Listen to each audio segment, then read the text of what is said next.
Now it's time for Inspirational Women and my guest, Raven Magwood, an incredible young woman who's already accomplished so much in her young life, and with that is an inspiration to all of us. Age doesn't really need to be a factor, but Raven had begun at a young age to be disciplined and have a clear focus on where she was going. That certainly did open up doors, and the wonderful thing is that Raven realized that for it to really have meaning, she needed to share her practices with the world. So, we are fortunate to have Raven Magwood join us and discuss life, goals, and her new book, The 7 Practices of Prosperous Women. Raven Magwood, good morning. It is so wonderful to have you join us this morning. Good morning, Kate. Thank you for having me. It is such a pleasure, and I am just so thrilled that we have this opportunity to connect. I am just excited to be able to share you, your work, who you are, with our audience here in the Puget Sound in the northwest of the country. And you are an inspiration as a woman, number one. Your age, though, is also something that I find is so incredible in being a motivator because you started at a young age, but you're here in your 20s and you're accomplishing all these really grand kinds of things that you set out for yourself to do, but you're wanting to do this to share with others of us, other women, right? Yes. Yes, exactly. And you got started at a young age. Now, you're a gymnast. Do you know, what is your understanding of how you have become such a motivator? It really, to be honest, started on complete accident. When I was 12 is when I published my first book. And at that point in time, I had become a national gymnastics champion. I had skipped 2 grades, and someone just told me to write down how I felt, write down the process of those successes. And in the midst of writing that down, I realized that I could also help people by showing them, okay, yes, I was this national gymnastics champion. I did skip these grades, but I'm also dealing with a knee disease that caused me chronic pain every single day.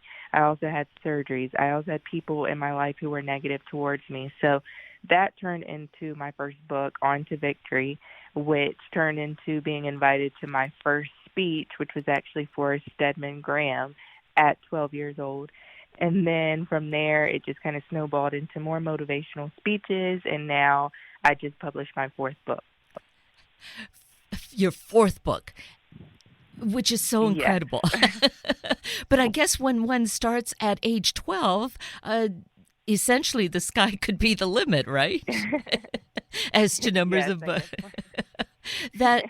Well, congratulations, although I'm sure you've experienced all of that sort of thing already from many people around you, and including yourself, because it's important, really, in terms of accomplishment, to recognize that and to congratulate ourselves on our steps of accomplishment. Yes. Right? No, that's very important. It really is, because sometimes we beat up on ourselves the most, and we're our own worst critic. So it is very important to look in the mirror every now and then and say, I'm proud of you, and you're doing a great job. So, yes, I strongly believe in that. So as strong as an inspirational leader as you are, Raven, do you sometimes, though, have those moments where you have to give yourself that pep talk and remind yourself and congratulate yourself? Of course. No, it happens all the time, because even though I am a motivational speaker, I am human. I'm a person, and there are situations that do try to get me down. There are times when I'm facing a lot of adversity and I don't know which way to go. And so, yes, I do have to give myself pep talks. I have to read my Bible. I have to do things that will inspire me, listen to other motivational speakers. So, yes, I try to be positive each and every day, but I am human. So there are things in life that do try to get me down. But I also believe that life isn't all about what happens to us, it's how we respond to it. So I do try my very best every day to respond in the best of my ability.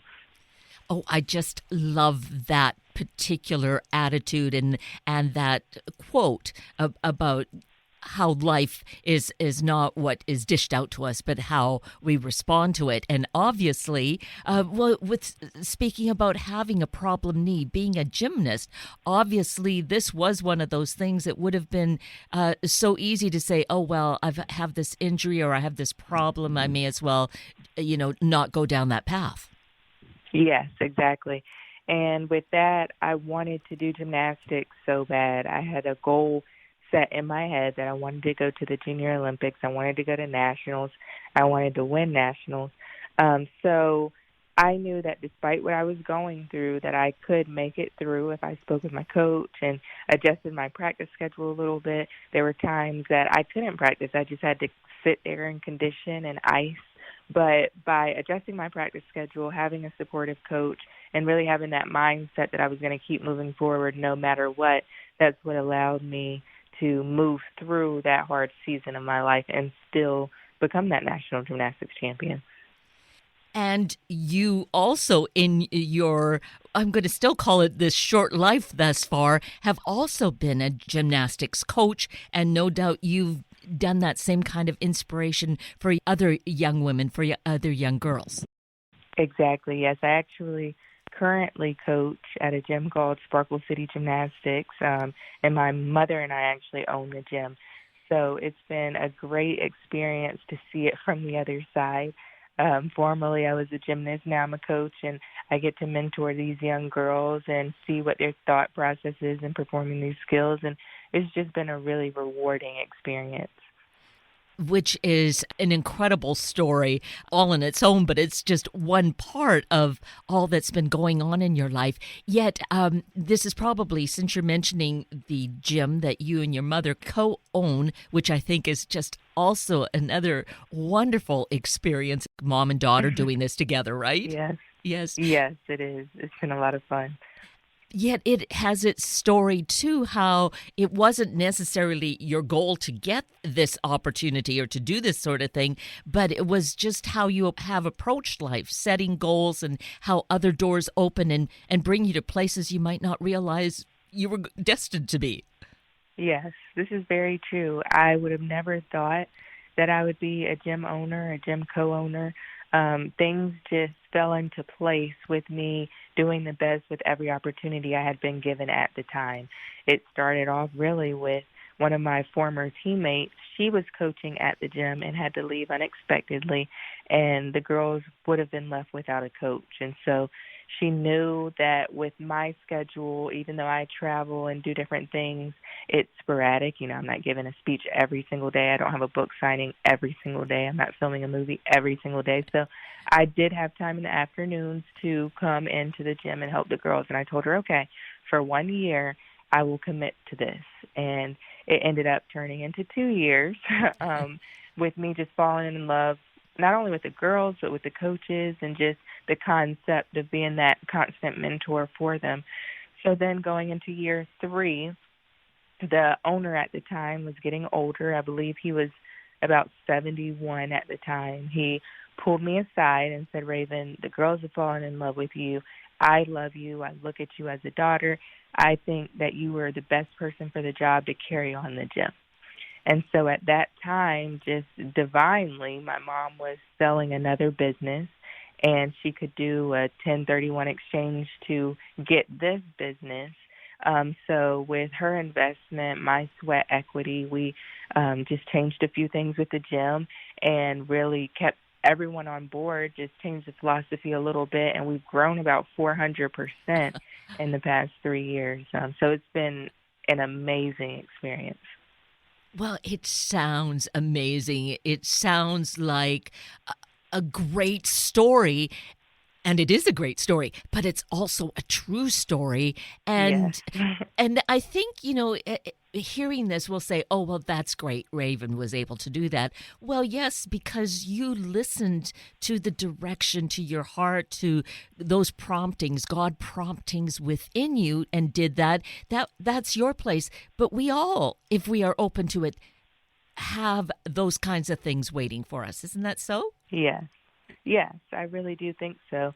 I think the problem with a lot of us is that we see opportunities, but the opportunities look like work. so we don't go after them in the way that we would if the opportunity was just handed to us on a platter. Opportunities do take work. They take focus. It takes determination. A lot of times we can't give up in the opportunities that we have been given. It doesn't mean it's not an opportunity. And so I think in a lot of our lives, there's these things that are right in front of us. There's a door open that we're scared to walk through or think it might be too much work to walk through. So we just have to be willing and able to walk through those doors with positive mindsets in order to get to our destiny on the other side. What would you say has been this kind of core, that fire within you to be able to face the hard work and not be put off or frightened off by it? When I was younger, my parents were very big on just telling me how much work it's going to take to be successful, because I was that child that was like, I want to be a millionaire, I want to be successful, I want to be a national gymnastics champion, I want to be valedictorian. I always had these lofty goals, and my parents said, you can do all of that, but you have to work very hard. There's always going to be someone out there trying to do what you're trying to do, and they may be working harder than you on this particular day. And, I think a lot of parents tell their kids that, and sometimes it sticks, sometimes it doesn't. With me, it really stuck. And, when I was younger, of course, it was my parents telling me, never pushing me or forcing me, but just guiding me in that direction. And then as I got older, it just became my own voice inside my head saying, Raven, you still have these lofty goals. And just like when you were younger, it took work, it's still going to take work now. And so I just continue that mindset really in everything that I do. I want to give my absolute best. It's become a part of my personality. And then as I'm moving forward, I understand that there's also other people watching me. And that's what helps with that fire inside me when I get the Facebook message or the Instagram direct message from people saying, Raven, I just left your speech and it changed my life. Or Raven, I just watched something on YouTube and I'll never be the same. Or Raven, keep up the great work. I'm watching you. You inspire me. And when I get messages like that and realize how many other people are watching and being inspired, it just gives me that fire to want to do more to further inspire people. And it's just an onward spiral, and a spiral that keeps increasing and going upward, right? Yes, yes, it is. And so when one thing is accomplished, I want to move on to the next thing or try the next thing. It's just like with the book. When I wrote the book, which I never even would have thought I would have published a book, then here came the invite to Stedman Graham's Move Without the Ball conference to be a keynote speaker. And so that started the motivational speaking. I then hosted an online radio show for a little while I was in school, and that turned into an actual TV show that was on TV here in my hometown and regionally, and that was amazing, and it opened up my eyes to production, which turned into me finishing a screenplay that was turned into an independent film. Like I said, just filling in for a coach for a year turned into this amazing business with my mom, this gymnastics facility. So, yes, it's always something else, it's something new, it's something greater, but it's been an amazing experience. And it's for anyone. As long as you keep working hard and you do the most with what you've been given, you'll be given more. And I'm just a strong believer in that. And that is part of your spiritual beingness, that Scripture, the Bible, listening to and following God has really been a major piece of this. Yes, it has, because although I do work very, very hard, I do understand that there are things in my life that could not have happened had it not been just for that divine order. The exact person that I needed to meet at that exact time just happened to be behind me, just various situations that I just feel like God had his hand on. But I'm also a strong believer, and I say this even when I give church sermons and speeches to youth groups and things of that nature, that faith without works is dead.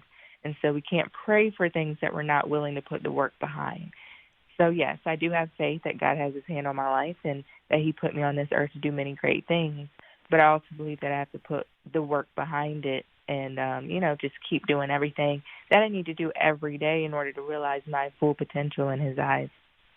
Oh, so absolutely true. I just love to hear you talk about it from your own experience. That always, makes it so much more concrete for us. And then Yeah, this quote comes into mind about you're saying, we need to put in the hard work. The quote I heard was, God can't move a parked car. Well, I guess yeah, God really could. But the idea of, if we don't get in there and do something, it's not just yeah. going to magically happen for us. Exactly. And it's a recurring theme that I find not only with youth but with adults as well. We get the speeches from the baby boomers about the millennials in our generation, but I hear it from all ages about how a child and an adult may want something so bad. And then I ask them, what are you doing to make sure that that dream and that goal is coming true? And they can't tell me, or they're telling me all this busy work that they're doing, and it's not true work that's going to bring them closer to their goal. It's even a lot of times just not being realistic about how you're utilizing your 24 hours in order to reach your goals. I was giving a speech at a business conference one time, and someone told me they didn't have time to write their business plan. And they were telling me about, where they work at and their kids, and this is why that I can't finish my business plan. And I just decided to ask them what shows they like to watch on TV. And they had a list of probably about 6 or 7 shows that they really, really enjoy. So my next question was, are you caught up with those shows? And she said, oh yeah, of course, yes, I'm caught up with the shows. They're my favorite shows. So I'm saying, well, if that's about 6 or 7 shows, so that's about 6 or 7 hours a week that you're utilizing on these shows, but you're telling me that you can't finish your business plan. And it was at that moment, it was almost like a light bulb went off. Like, wow, it's not that I don't have time.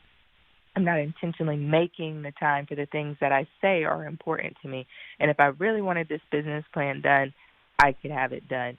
And with her just repeating that back to me and letting me know, okay, yeah, you're right. It's not the time. It's how I'm utilizing it. It was confirmation. And I do that a lot, even with my high schoolers, my middle schoolers. I ask, what are you doing with your 24 hours? How are you utilizing your 24 hours? Because guess what? It doesn't matter what successful person that you look up to, yourself, me, we all have 24-hour days. The difference is some of us utilize those 24 hours more efficiently than others, and that's the difference between those that are super successful and those who aren't. Amen. And and that, you're right, that applies to us at any age on the whole spectrum. Even Yeah. if we're octogenarians, there's always something that we really need to be working toward in order to keep growing, because the opposite end of it is not very exciting. So growth is where we want to be, right? Exactly, it is. And when I say how hard that you have to work in order to achieve a goal, I do like to always then come and say, but you have to have balance. Because one of the questions I always get, especially from my high schoolers when I speak at schools, is, Raven, that's awesome, and I'm going to work harder, and I'm going to utilize my 24 hours better. But what do you do about fun? Do you just work all the time and you never have fun? And I'm like, no, that's not the case at all. I think it's very important that you take time to yourself. Very important that you renew your mind, your body, your spirit. It's very important that you set time aside for play, because life is all about balance. If you work hard all the time and never take time to yourself, you're going to burn out. Our bodies are like cars. You can't just ride and ride and ride and drive and drive and drive without stopping every now and then putting gas in.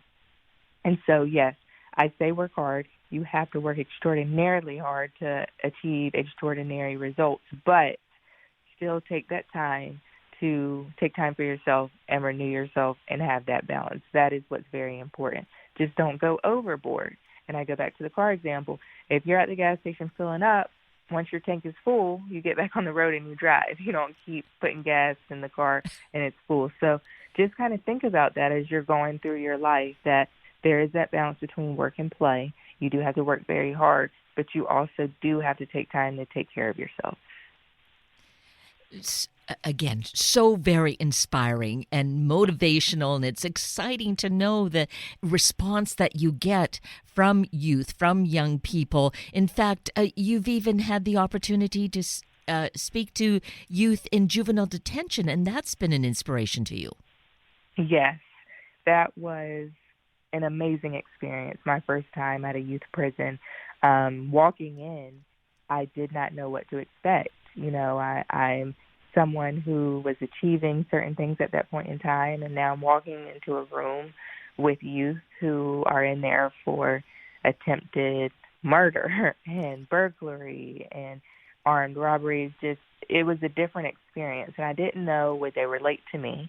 I didn't know what they would think of me. And so I kind of went in with no expectations. But as I was talking to these young people, they were asking me questions about how to be successful, and they were telling me what they wanted to do when they got out of there. And it was at that moment the light bulb went off in my head, and I said, you know what?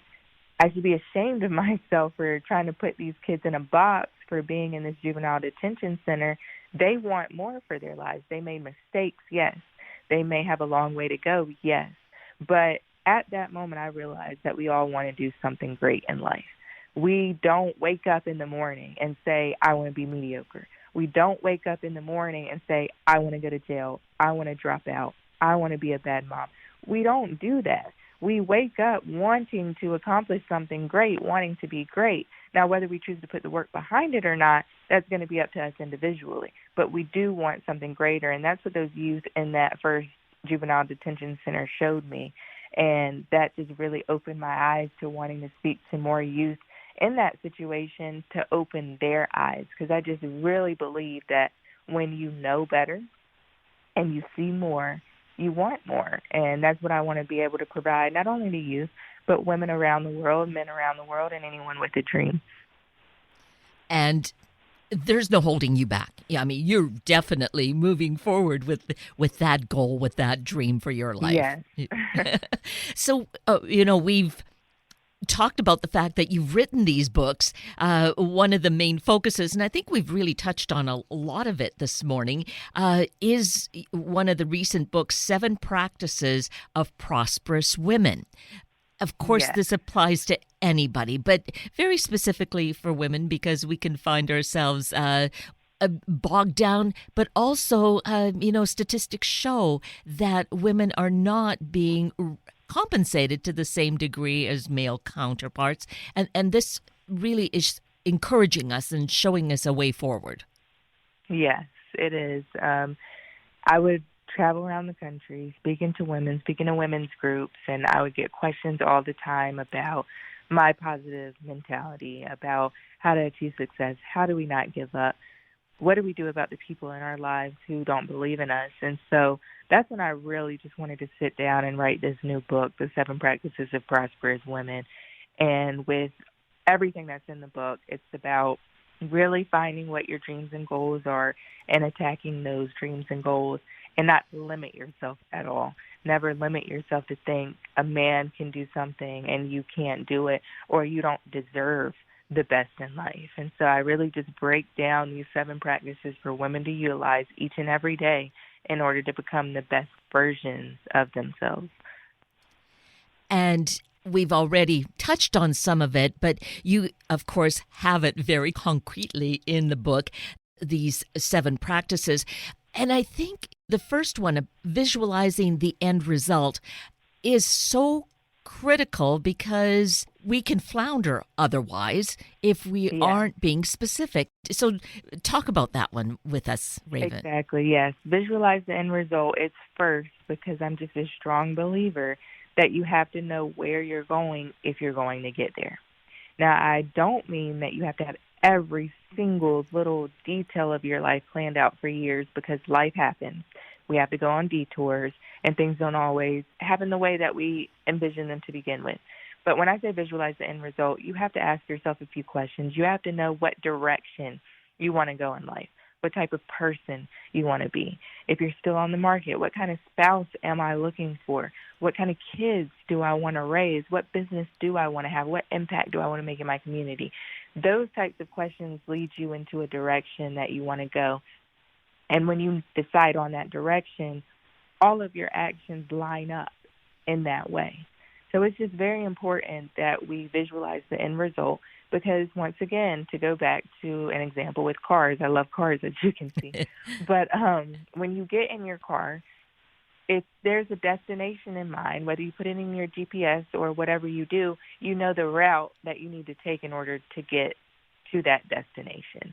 We don't just hop in our cars and go anywhere. Maybe we go for a drive, but in that case, any road will get us there, right? Like there's no end result there. There's no end destination, and that's in life. If you don't know where you're going, any road will get you there. You'll let people get you in trouble. You may get distracted very easily. You may go down a wrong path simply because you don't have something to keep you on that right track. So yes, visualize the end result is the first 7 practice, and it's the most important one as far as setting the direction of your life. And within that, which I love, and it was such good reinforcement for me because I can kind of fluff that off, but I know it's important, is write down those goals. Yes, exactly. Because a lot of times we say we want something, but a goal that's not written down is really just a wish. When you write it down, you make it tangible, you make it real. And then when you write it down somewhere that you're going to see every day, you're reminded of what goal you have set for yourself, and it just puts a little bit of fire under you when you see it. And that's why I do it all the time. I write things down, and that is so important. And yes, keep it where we can see it so it's a good reminder. So this is the beginning of these 7 steps, 7 practices of prosperous women. So we've talked about so much of your life, which is so inspiring and I think so incredible for us to really recognize that, you are here to share your story because you are motivated to let other people know, do it. It's not just me, right? It's all of us. Exactly. And I tell my audiences all the time, your goals are not going to be my goals. Your schedule every day will not mimic my schedule. When I speak in front of people, I'm not saying to be like me. I'm saying to be the best version of yourself. You don't have to have skipped grades or been a national champion or anything that may be included in my biography. You just need to be the best version of you. And that's what we were put on this earth to be. We all have potential. Let's live up to it. Let's utilize resources to become the best versions of ourselves. And that's why I'm here. Your sister's goals may be different from your mom's goals, may be different from your goals, may be different from my goals. But whatever dreams and goals that are close to your heart that you would like to accomplish, let's do what it takes in order to get there. And let's really just take everything in, utilize all of these resources to be the best versions of ourselves. And added to that is we need to do that because the world needs us. It's like this big puzzle. And if we're not doing our part, the world is less for it. Exactly. I do believe that. I strongly believe that. And you never know how your actions can help another person, even if it's just a smile on the street. Someone could have been having the worst day ever, and you smile at them, and it brightens their day. Even with me, like I said, when I get the messages that I impacted someone's life, that is truly the best feeling in the world. You never know who's watching, and you need to continue to do the best that you can for yourself, but also know that you're inspiring other people as well. And we can gift ourselves, and this is a great time, to think in terms of graduations and anniversaries and such. Get a copy of the book and share it with someone who will definitely find that it is such a special gift to receive, right? Yes, I really think that it's an amazing gift. It's been funny because, yes, it's the 7 Practices of Prosperous Women. It's for women, but I've had some men read it as well and reach out to me and say, Raven, that's awesome. I learned a lot. So I just think that if you have your copy, awesome. Get another one. Give a gift as a graduation gift, or even just a young woman in your life who's trying to find the way to go. You can pretty much get it anywhere. You can get it from Amazon or Barnes & Noble or my website, ravenmagwood.com. But, I just think that it's a small investment for what you can walk away from. Indeed. couldn't really support that any better. And also just thinking with, someone's entry, going to college or maybe continuing in college, we don't know how this could just be the right prompting at the right time. Exactly. You just never know.